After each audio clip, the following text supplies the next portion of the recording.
मेरी एज क्या है, 10 साल के बाद फिर से मैंने पढ़ाई अपना क्यों स्टार्ट किया है, मैं घर और बच्चों को सब कुछ कैसे मैनेज करती हूँ। इस टाइप के बहुत सारे क्वेश्चन आ रहे हैं। ज़्यादातर क्वेश्चन एज को लेकर के आता है और फिर सब कुछ मैं मैनेज कैसे करती हूँ, बच्चों को और प्लस घर सब कुछ मैनेज कैसे मैं करती हूँ, इस टाइप का क्वेश्चन बहुत आ रहा है। तो आज मैं इस वीडियो में इसका रिप्लाई देना चाहूँगी।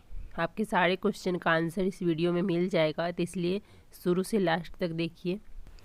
कुछ भी इम्पॉसिबल नहीं होता है, या तो आपकी संगत बुरी है या फिर आपकी सोच छोटी है।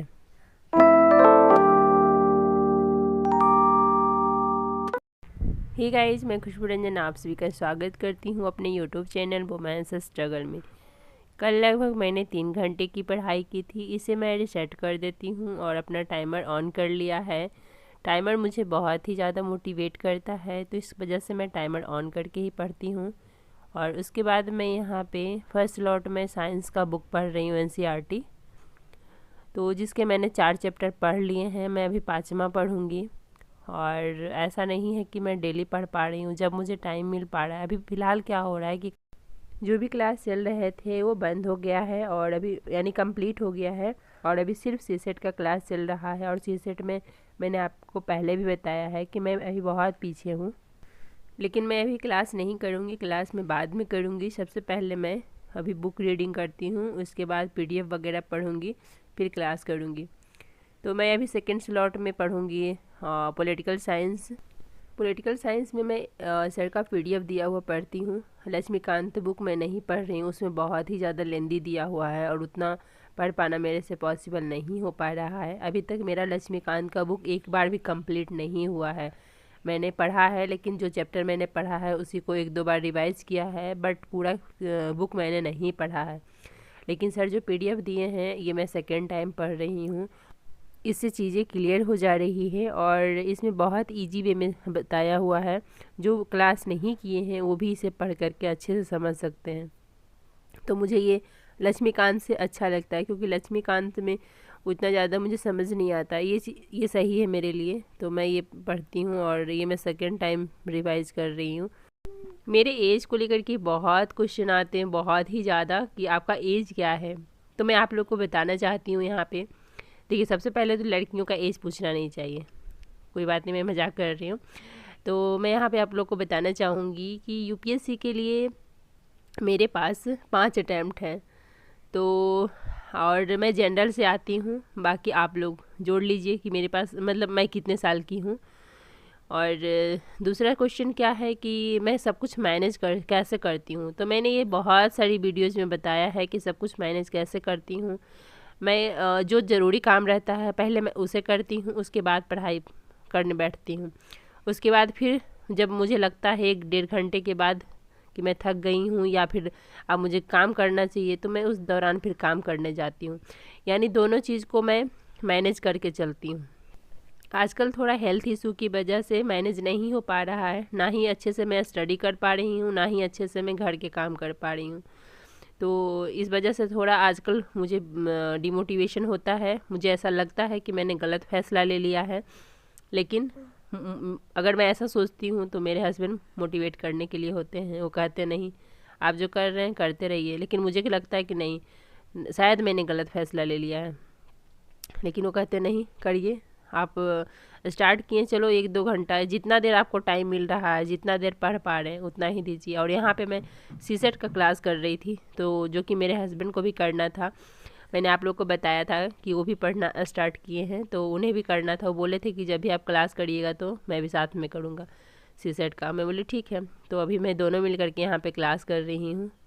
और थोड़ा सा ही वीडियो में वो आए, बोल रहे थे मेरा वीडियो शूट नहीं करिए, क्योंकि मुझे अच्छा नहीं लग रहा है।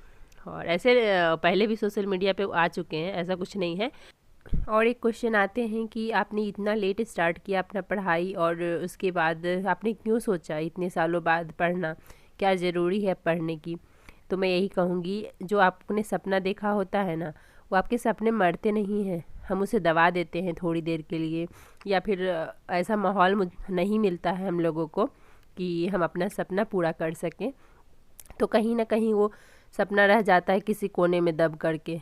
लेकिन अगर कहीं से एक उम्मीद जगती है ना, कहीं से लगता है कि नहीं हम कर सकते हैं, कोई आकर के उम्मीद जगा देता है, तो फिर हमारे अंदर वो चीज़ पैदा हो जाती है। फिर हम भी सोचते हैं कि नहीं वो सपना हमारा पूरा हो सकता है और हम कर सकते हैं जो हमने सोचा है। तो ऐसा नहीं है कि अभी का मेरा ये सपना है, शादी के 10 साल बाद मैंने ये सपना, देखिए शादी के 10 साल बाद आप ये सोच ही नहीं सकते हैं। मेरा देखिए यही मानना है कि सोच बड़ी रखिए, अपना सपना बड़ा रखिए, और जब हम बड़ा सोचेंगे तभी तो कुछ बड़ा कर सकते हैं। जब हम सोच ही नहीं सकते हैं तो हम बड़ा कैसे करेंगे। तो इसलिए हमेशा कुछ बड़ा सोचिए और कुछ बड़ा करने की कोशिश करिए। जब आप सोचिएगा तभी कुछ बड़ा कर पाइएगा। और मैं कभी भी हार्ड वर्क करने से पीछे नहीं हटती हूँ, मैं कर्म करने से पीछे नहीं हटती हूँ। मेरा हमेशा कोशिश रहता है कि मैं अपने साइड से चीज़ों को 100% दूँ। लेकिन कभी कभी जो होता है ना, किस्मत में नहीं होता है, वो शायद आपको नहीं मिलता है।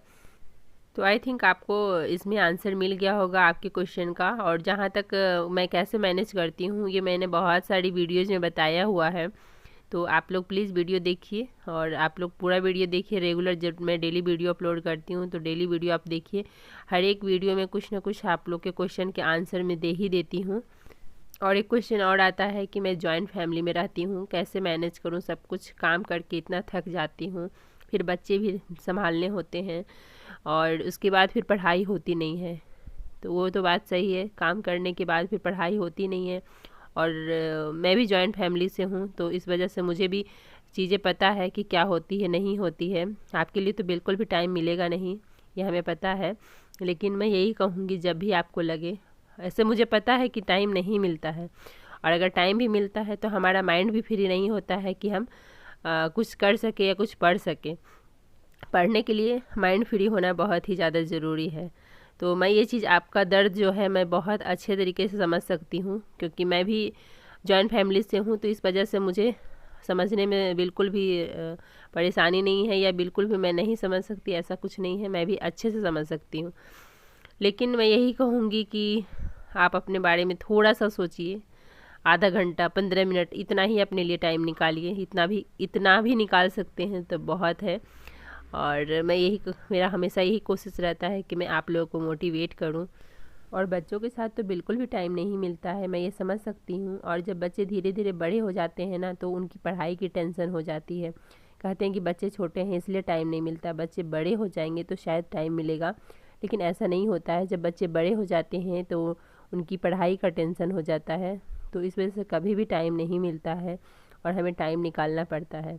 मैं भी कभी कभी बहुत ही ज़्यादा डिमोटिवेट हो जाती हूँ। मुझे ऐसा लगता है कि शायद मैंने गलत फ़ैसला ले लिया है, क्योंकि होता नहीं है। कभी कभी आपके अकॉर्डिंग सिचुएशन नहीं रहता है, फिर आपको ऐसा लगता है कि शायद नहीं होगा हमसे, और उस दौरान आपको डिमोटिवेशन होगा ही। जब आपको फील होगा कि नहीं होगा, हमने गलत फ़ैसला लिया है, तब तक आपको डिमोटिवेशन होगा ही। लेकिन फिर भी अपने आप को मोटिवेट रखना बहुत ही ज़्यादा ज़रूरी है। हमेशा मैं अंदर से यही सोचती हूँ कि मैं कर सकती हूँ। और जब भी मैं हारती हूँ, जब भी मुझे लगता है कि नहीं होगा, मेरे हस्बैंड मुझे बहुत ही ज़्यादा मोटिवेट करते हैं।